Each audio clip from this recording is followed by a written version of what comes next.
اس کے اشارے سمجھنے کے لیے اہل البیت کی ضرورت ہے۔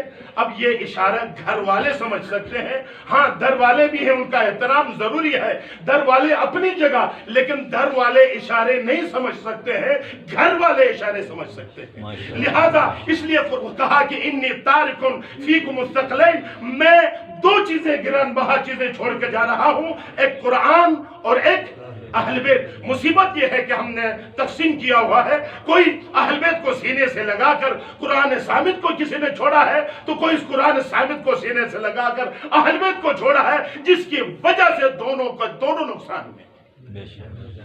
لہٰذا ہمیں کوشش کرنی چاہیے ان دونوں کا ایک ساتھ ملائے، کیونکہ یہ بولتا ہے، یہ اشارے کرتا ہے، اور گھر والے سمجھ کر ہمیں بتاتے ہیں کہ یہاں یہ کہنا چاہتا ہے، یہاں یہ کہنا چاہتا ہے، یہاں یہ کہنا چاہتا ہے، لیکن ہم اس طرف متوجہ نہیں ہوتے ہیں۔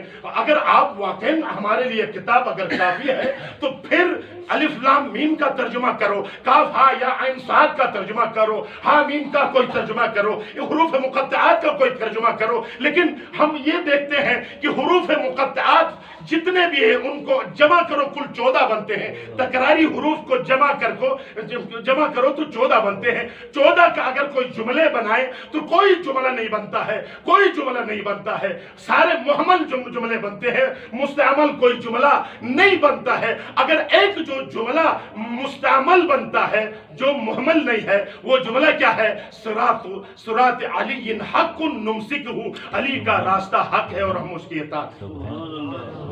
دیکھیں، کیونکہ باب العلم ہے، سب کہتے ہیں، سب مسلمانوں کا عقیدہ ہے۔ اگر کوئی پوچھے کہ پیغمبر کے بعد سب سے علم میں افضل کون ہے؟ علی۔ سب سے افضل کون ہے؟ امام حسن۔ سب سے افضل کون ہے؟ امام حسین۔ سب مسلمانوں کا یہ عقیدہ ہے کہ پیغمبر کے بعد سب سے اعلم ترین شخص کون ہے؟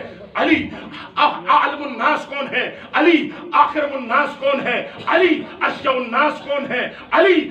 سب کچھ علی، اور سب کے صحابہ اس زمانے کے بڑے بڑے ہمارے اصحاب کرام بھی یہ کہتے تھے، یا علی آپ نہ ہوتے تو پتہ نہیں ہم کیا کرتے۔ اس وقت بھی یہ ساری باتیں موجود ہیں، لیکن صدیاں گزرنے کے بعد ہم نے ان دونوں کا دامن ترک کیا ہوا ہے۔ میں آپ سے 10 بستہ عرض کروں گا، قرآن کو سمجھنے کی کوشش کریں۔ اگر سمجھنا چاہتے ہو تو رجوع کریں اہل بیت کی طرف، اور وہ ضرور بنائیں گے وہ اہل بیت۔ ایک مریم کے لیے کہا تحیرو کی، یعنی ایک لفظ استعمال کیا ہے اس کی عصمت کے لیے، لیکن فاطمہ زہرا وہ ہیں جن کے لیے انما یرید اللہ لیذہب عنکم الرجس اہل البیت ویطہرکم تطہیرا۔ پڑھے محمد والے تمام کروں گا۔ کل میں نے جو آیت پڑھی تھی، الذی وہ خدا، الذی وہ خدا۔ دیکھو یہ مجلس کے بارے میں نے عرض کیا کہ قرآن سے ثابت ہے کہ مجلس ترحیم ہونی چاہیے۔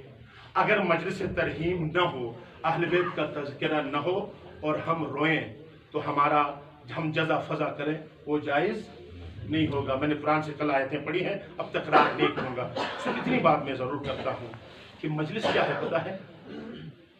الذی خلق الموت، وہ پروردگار جس نے موت کو خلق کیا، والحیات، زندگی کو خلق کیا۔ کل میں عرض کر رہا تھا زندگی مقدم ہے یا موت؟ اب مجھے جواب دیں۔ دیکھیں یہ خاموشی والی بات آپ چھوڑ دیں، کیونکہ ہمارے ہاں یہی ہوتا ہے، ایک رسمی طور پر مجلس ہوتی ہے اور لوگ سنتے ہیں اور بس جو بھی اور چلے جائیں گے، وہ ثواب آ گیا، جو ثواب مل گیا۔ ایک لیکچر ہے، یہ ایک مکتب ہے، ہم نے کچھ سمجھ کر یہاں سے نکلنا ہے۔ موت مقدم ہے یا زندگی؟ ہاں، موت کے بعد زندگی آتی ہے یا زندگی کے بعد موت آتی ہے؟ تو پھر زندگی مقدم ہے، موت بعد میں۔ اگر زندگی مقدم ہے تو خدا موت کو مقدم ذکر کیوں کرتا ہے؟ اگر کہتے ہیں کہ وہ حکیم مطلق ہے، وہ فصاحت و بلاغت کا خالق ہے، وہ تو ایسی بات کر ہی نہیں سکتا جو آگے ہے اس کو پیچھے لائے، اور جو لفظ پیچھے ہونا چاہیے اس کو آگے لائے، یہ ممکن نہیں ہے۔ الذی خلق الموت کیوں کہا؟ یہ بتا دینا چاہتے ہیں کہ یہ زندگی زندگی کا مفہوم سمجھو. زندگی ہم سمجھتے ہیں سانس لینا زندگی ہے، سانس لینا زندگی ہے. ہم سمجھتے ہیں کپڑے پہن کر بازار میں آنا زندگی ہے، حرکت کرنا زندگی ہے. یہ زندگی نہیں ہے. قرآن نے صاف واضح کہہ دیا ہے زندگی کیا ہے. اذا دعاکم لما یحییکم، جب خدا اور رسول تمہیں پکارے آپ جواب دیں گے، لبیک کہیں گے، وہ زندگی ہے. ورنہ دنیا میں چلتی پھرتی لاشیں ہیں بہت ہیں. ہر بولنے والا، ہر حرکت کرنے والا زندہ نہیں ہوتا. مثال کے طور پر آپ اسی دریا کے کنارے آپ کھڑے ہیں، ایک شخص دریا بہا کے لے آ رہا ہے اور دریا کی لہریں اس کو بہاؤ کے مطابق ایک خشک لکڑی کی طرح جا رہا ہے. تو آپ باہر سے کہتے ہیں یہ کیا ہے؟ مر چکا ہے. آپ کو کیسے پتا چلا؟ آپ تو باہر تھے، آپ تو ساحل پہ تھے، کیسے پتا چلا کہ یہ مر چکا ہے؟ بولو. کیونکہ اس میں کوئی حرکت، دریا کے مخالف سمت میں لہروں کے ساتھ مقابلہ وہ نہیں کر رہا ہے. اگر ایک شخص آ رہا ہے اور ہاتھ پاؤں مار کر نکلنے کی کوشش کرتا ہے، آپ فوراً کہتے ہیں وہ زندہ ہے. بس یاد رکھو جو اس ماحول کے دریا میں بہتا ہے خشک لکڑی کی طرح، وہ کبھی زندہ نہیں ہے، وہ مردہ ہے. اور اس ماحول کے اس دریا میں، اس تلاطم میں ان لہروں کے ساتھ مقابلہ کر کے نکلنا چاہتا ہے. یہ زندگی کی علامت ہے. تو کہتے ہیں زندگی. دنیا میں جو کچھ بھی ہو جائے تم کو پرواہ نہیں ہے. تو کیسے زندگی؟ اور زندگی کا دوسری علامت یہ ہے، کسی شاعر نے کیا خوب فرمایا ہے، زندگی کیا ہے؟ عناصر کا وجود ترتیب. زندگی کیا ہے؟ عناصر کا وجود ترتیب. موت کیا ہے؟ انہیں اجزاء کا پریشان ہونا. جب تک مسلم امہ پریشان ہے، ہر کوئی مردہ ہے.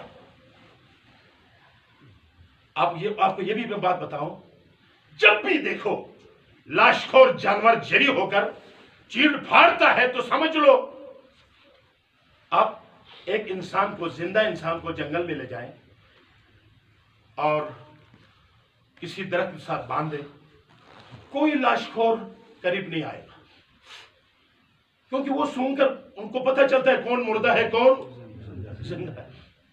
لیکن ایک مردے کو کپڑے پہنا کے، خوشبو لگا کے، خوبصورت طریقے سے ان کو باہر سوار کے آپ کسی جنگل میں چھوڑیں، دور سے اس لاشکر کو پتا چلے گا کہ یہ ظاہری لباس ہے، فوراً حملہ آور ہوتا ہے. کیونکہ یہ لاشخور جانور جو جنگلوں میں ہوتے ہیں خدا کی میونسپل کمیٹی ہے. آپ کو پتا وہ اگر نہ ہوتے تو ہم زندہ بھی نہ ہوتے، کیونکہ ہماری میونسپل کمیٹی کے بعد آپ دیکھیں یہاں تو وہ ان لوگوں کو میونسپل کمیٹی میں لگاتے ہیں جو صاف نہیں بلکہ گندا کرتے ہیں.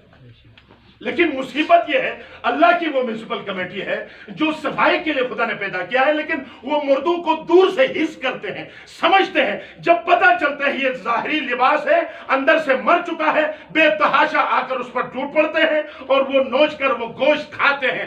آج اگر یہ لاشخور جانور، یہ امریکہ جیسا لاشخور آل یہود اگر ہم پر، مسلمانوں پر، ہمارے بیت المقدس پر، ہمارے مختلف جگہوں پر اگر بے تحاشا ٹوٹ پڑتا ہے، سمجھ لو وہ سمجھ گیا ہے ہم مردہ ہو چکے ہیں. اگر ہمارے اندر زندگی ہوتی، یہ حس کرتا کہ زندہ ہے ان کے ساتھ چھڑنا. لہذا دوستو زندہ رہنا. زندگی کیا ہے؟ الذی خلق الموت والحیات. خدا نے موت کو خلق کیا، اس لیے کبھی نہیں کہا کہ اس زندگی کے لیے تمنا کرو. کہا فتمنوا الموت ان کنتم صادقین. اگر تم سچے ہو تو موت کی تمنا کرو. اور جو بھی اہل حق تھا وہ موت کی تمنا کرتے کرتے دنیا سے چلے گئے.